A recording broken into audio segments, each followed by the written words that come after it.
Medina बुला लीजिए, Medina बुला लीजिए, मदीना बुला लीजिए। ए ज़हरा के बाबा, ए ज़हरा के बाबा, ए ज़हरा के बाबा सुने इल्तिजा।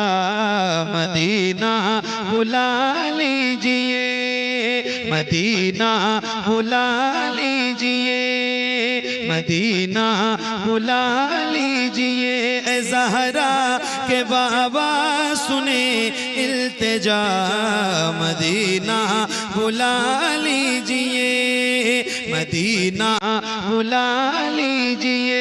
कहीं मर न जाए, कहीं मर न जाए गुलाम आपका, मदीना बुला लीजिए, मदीना बुला लीजिए, मदीना बुला लीजिए, मदीना बुला लीजिए। सताती है मुझको, रुलाती है मुझको ये दुनिया, बहुत आज़माती है मुझको। सताती है मुझको, रुलाती है मुझको ये दुनिया, बहुत आज़माती है मुझको।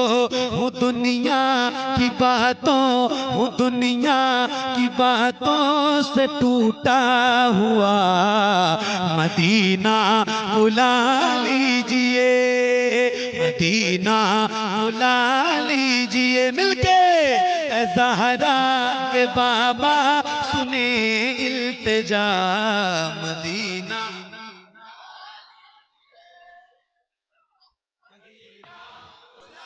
लीजिए, मदीना बुला लीजिए। कारी साहब हैं, कारी मंजर नवाज साहब, हमारे शाही भाई, ये लोग रोज सफर में रहते हैं, कहीं ना कहीं रोज जाना है, हुजूर की नौकरी करनी है। मैं भी रोज सफर में रहता हूँ, हुजूर का नौकर हूँ, नौकरी करता हूँ। और मैं बताऊं आपको कि रोज पता नहीं कितने एक्सीडेंट, कितने हादसात नजरों के सामने से गुजरते हैं। अल्लाह से आप भी दुआ करो, मैं भी दुआ करता हूँ कि अल्लाह पोस्टमार्टम वाली मौत से महफूज फरमाए। उलमा बयान फरमाते हैं कि जो वो मुर्दा होता है जिसका इंतकाल हो जाता है, तो फिर वो जो गस्साल होता है ना, गुस्ल देने वाला, जो गुस्ल देता है जनाजे को, जब वो गुस्ल देता है तो वो मुर्दा उससे कहता है कि यार मुझे पता है कि तू बहुत मोहब्बत से मुझे गुस्ल दे रहा है, मगर जरा आहिस्ते से उठा, मुझे बहुत तकलीफ हो रही है ना। वो मुर्दे को गुस्ल देने वाला उसका कोई भाई होता है, उसका कोई चचा होता है, उसका कोई रिश्तेदार होता है, उसका कोई दोस्त होता है, बहुत प्यार से उसको गुस्ल देता है, मगर वो मुर्दा फिर भी कहता है कि जरा आहिस्ता उठा, मुझे बहुत तकलीफ होती है। आपको पता है, आपका दिल जब ज्यादा सख्त हो जाए, अल्लाह और रसूल की बातों में दिल न लगे, दीन का काम करने में जी न लगे ना, तो कभी पोस्टमार्टम हाउस की तरफ चले जाया करो। अपनी औकात समझ में आ जाएगी। वो शराब पी के चीरने वाले शराब पी पी के चीरते हैं, शराब पी के।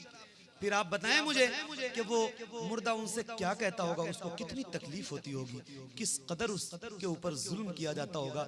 वो जब उसके ऊपर वो आरा चलाते हैं ना, अब तो पहले वो हथौड़े से और कैसे कैसे वो खोलते थे, ये दिमाग भेजा निकालते थे, अभी तो सारी मशीनें आ गई हैं, वो ग्राइंडर वगैरह से चीरते हैं, ऐसे पूरी बॉडी को चीर के सारी चीजें बाहर निकाल देते हैं। खौफ करें, एक हो जाएं, अल्लाह से दुआ करें, अल्लाह ताला आप सबको एक कर दे। और नफरत जो है ना मुसलमान के लिए, एक मुसलमान के लिए जो भी नफरतें पाल रखे हैं ना हम लोग आपस में, इसको खत्म करें, प्लीज खत्म करें। वक्त बदल चुका है, हाथ जोड़ के आपसे गुजारिश कर रहा हूँ, आपसी इख्तिलाफात खत्म कर दें। एक मुसलमान आपका भाई है, उसके हर दुख दर्द में आप शामिल रहें, खुदा के लिए कोई इख्तिलाफ ना पैदा करें, जरा एहतियात से काम लें, हालात बहुत नाजुक चल रहे हैं। मैं रोज सफर में रहता हूँ, रोज ऐसे एक्सीडेंट देखता हूँ, तो दुआ करो कि अल्लाह ने आपको पैसे दिए हैं 10, 15, 20 हजार रुपए इकट्ठे होना, तो सबसे पहले पासपोर्ट बनवाओ। पासपोर्ट बनवाने के बाद जब आपके हाथ में आ जाए, मुसल्ला बिछाओ, शुक्राने की नमाज पढ़ो, हुजूर से कहो या रसूल अल्लाह पासपोर्ट बन गया है, मदीने आने का इंतजाम फरमा दे। अल्लाह ने चाहा तो बहुत जल्दी मदीने हाजिरी हो जाएगी। और मेरे दोस्त, मेरे यार, मैं बता रहा हूं तुझको, जिसने मदीना नहीं देखा उसने कुछ नहीं देखा।